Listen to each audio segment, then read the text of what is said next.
नमस्कार दोस्त, वीडियो के अंदर बात करने वाले हैं आईबीपीएस क्लर्क का जो मेन एग्ज़ाम होने वाला है उसके जनरल अवेयरनेस के लिए कि क्योंकि बहुत ही लिमिटेड टाइम बचा है। उस लिमिटेड टाइम के अंदर कैसे मैक्सिमम स्कोर करना है इस बारे में हम लोग बात करने वाले हैं। आप देख रहे हैं बैंकर्स पॉइंट। हमारी सारी अपडेट्स के लिए आप हमें फेसबुक पे लाइक कर सकते हैं, फिर हमारा जो ग्रुप है उसको भी ज्वाइन कर सकते हैं ताकि आप लोगों को फ्री स्टडी मटेरियल और बाकी अपडेट्स। सबसे पहले पैटर्न की बात कर लेता हूँ क्योंकि थोड़ा सा पैटर्न चेंज हुआ है, इसलिए सबको पता होना चाहिए। तो मैं थोड़ा सा पैटर्न के बारे में बताता हूँ कि जनरल अवेयरनेस के 50 क्वेश्चन आएंगे, 50 मार्क्स होंगे, 35 मिनट मिलेंगे।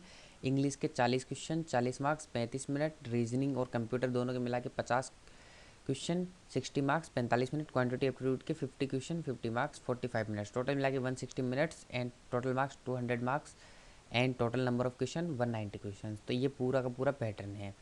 पहले भी मैं यहाँ पे बात कर चुका हूँ आप लोगों के साथ कि जीके को एक वेपन की तरह हम लोगों को यूज़ में करना चाहिए ताकि एग्ज़ाम के अंदर जाएं तो अपना सबसे बड़ा हथियार जीके होना चाहिए, क्योंकि 50 मार्क्स का आने वाला है और एग्जैक्ट इन्फॉर्मेशन आपके पास है तो बिल्कुल एक नंबर आपका है, और अगर नहीं है तो फिर टाइम का तो उसमें कोई चक्कर ही नहीं है। इसलिए लिमिटेड टाइम पीरियड में मैक्सिमम स्कोर अगर आपको आता है तो आप जनरल अवेयरनेस में कर सकते थे। बहुत इंपॉर्टेंट सेक्शन हो जाता है, कम टाइम बचा है, काफ़ी बच्चों ने तैयारी करना स्टार्ट नहीं किया था तो अभी उनका अगर सिलेक्शन हो गया तो वो होपलेस हो चुके हैं प्री के अंदर, क्योंकि उन्हें पता है कि कम टाइम बचा है कैसे तैयार होगा।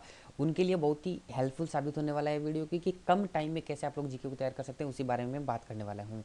आगे बढ़ने से पहले थोड़ा सा एक और इन्फॉर्मेशन देनी थी। बैंकर्स पॉइंट का एक ऑनलाइन कोचिंग प्लेटफॉर्म इन्होंने तैयार किया है हमने, जिसके ऊपर सारे टारगेट बेस्ड बैंकिंग एग्जाम उनकी हम पूरी डिटेल में आपको घर बैठे एक महीने के पीजी के किराए से भी कम फीस के अंदर हम लोग पढ़ा देते हैं। तो उसकी जो भी डिटेल्स हैं वो आप इस नंबर पर व्हाट्सएप करके या कॉल करके पूछ सकते हैं, या फिर नीचे दी गई वेबसाइट के ऊपर आप लोग ज़्यादा जानकारी के लिए जा सकते हैं। चलिएगा, सबसे पहले सिलेबस। देखो, सिलेबस तो बहुत ज़्यादा है, कितना भी पढ़ लो जीके में कम ही पड़ता है, लेकिन exact exam oriented result oriented अगर आपको तैयारी करनी है तो मैं यहाँ पे आपको 16 या 17 पॉइंट बताने वाला हूँ। उन पॉइंट्स के ऊपर फोकस कर लेना, बाकी कहीं भी कुछ भी जाने की जरूरत नहीं है। पहले दो पॉइंट, यानी बैंकिंग से रिलेटेड क्वेश्चन और बैंक रिलेटेड करंट अवेयरनेस, ये दो क्वेश्चन होते हैं ना जो पिच। अब एक तो आपको ना सिर्फ 3 महीने का ही जीके याद करना है, मैं बता देता हूँ। एग्जाम से जस्ट 3 महीने का जीके याद करना है, जस्ट पहले का। 15 दिन और छोड़ देना, सिर्फ यानी कि आज से पीछे के 3 महीने लगा लो आप लोग, यानी कि आपका दिसंबर हो गया, नवंबर हो गया, अक्टूबर हो गया। अक्टूबर नवंबर दिसंबर का जीके आप लोगों को पढ़ना है, ठीक है। यहाँ तक क्लियर हो गई बात। जनवरी के शुरू के 10 दिन का पढ़ लेना एग्जाम में जाने से पहले। अब बात आती है सबसे पहले टॉपिक्स की कि क्या पढ़ें।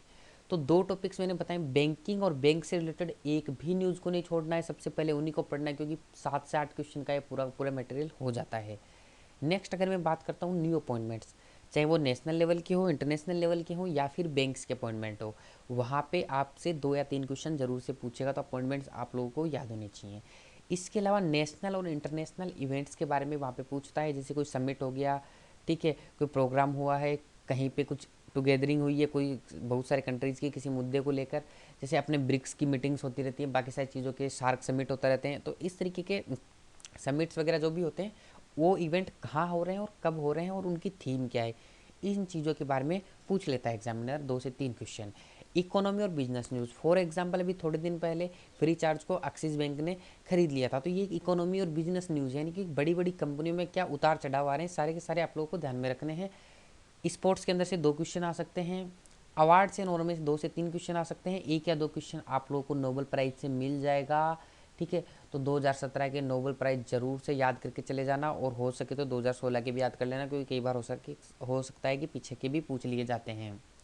इसके अलावा इंटरनेशनल ऑर्गेनाइजेशन और बैंक, इनके आपको हेडक्वार्टर याद करने होते हैं। इंटरनेशनल ऑर्गेनाइजेशन का मतलब जैसे WHO हो गया, वर्ल्ड बैंक हो गया, वर्ल्ड हेल्थ ऑर्गेनाइजेशन हो गया, मतलब ये जितनी भी चीज़ें हैं ना ये सारी आप लोगों को याद करनी है।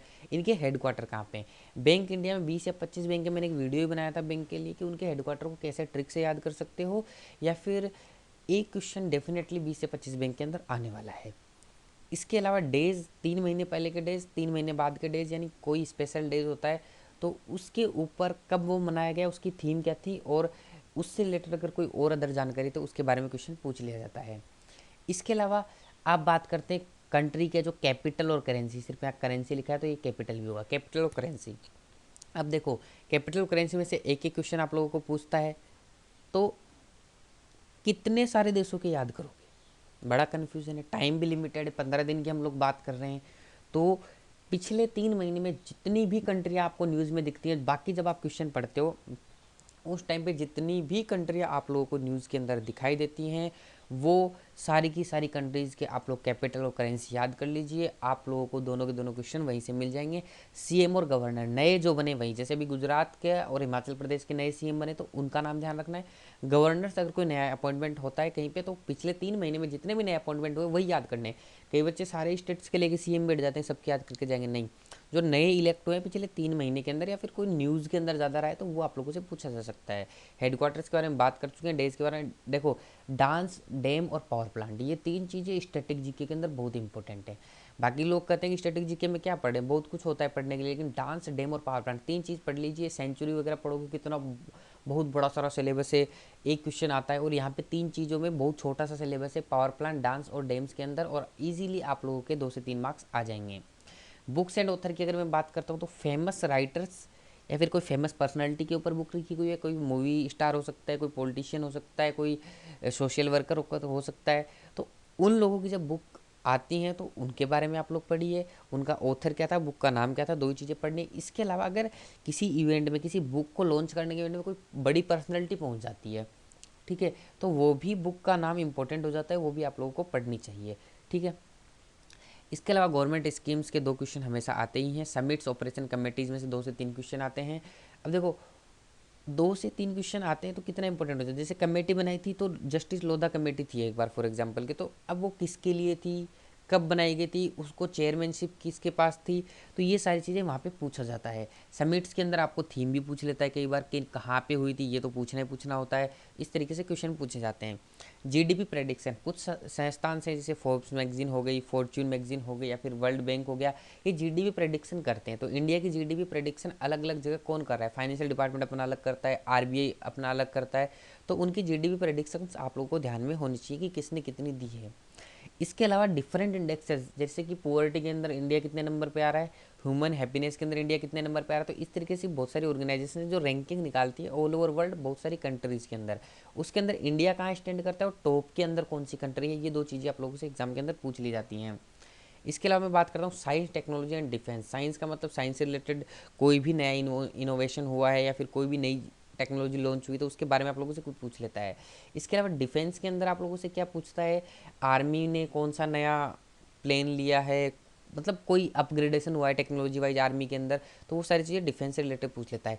डिफेंस की जो एक्सरसाइजेज होती हैं जो 2 देशों के बीच में होती है, मिलिट्री एक्सरसाइजेज, उसके बारे में भी यहाँ पे पूछ लिया जाता है कई बार।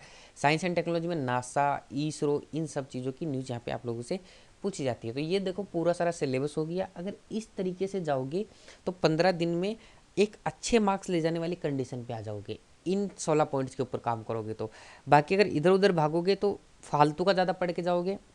हाँ, मैं ये बोलता हूँ कोई अगर इसको 5 दिन में पढ़ सकते हो, बाकी 10 दिन आप अपनी एक्स्ट्रा तैयारी कीजिए। लेकिन अगर आपके पास पहले का जीके पढ़ा हुआ नहीं और आप एंड टाइम पे लिमिटेड टाइम में अच्छा स्कोर करना चाहते हो तो इससे बेस्ट स्ट्रेटेजी आपको कहीं भी नहीं मिलेगी। इस स्ट्रेटेजी को फॉलो कीजिए। एग्जैक्टली एग्जाम के अंदर रिजल्ट ओरिएंटेड स्ट्रेटेजी है तो रिजल्ट आपको जरूर से मिलेगा। दोस्तों वीडियो को देखने के लिए बहुत बहुत शुक्रिया। अगर आप लोगों को वीडियो अच्छा लगा तो आप इसे लाइक कर सकते हो, कमेंट करके मुझे बताइए कि आप लोगों को और कौन कौन से वीडियोज़ यहाँ पे चाहिए। बहुत बहुत शुक्रिया, मिलेंगे अगले वीडियो में।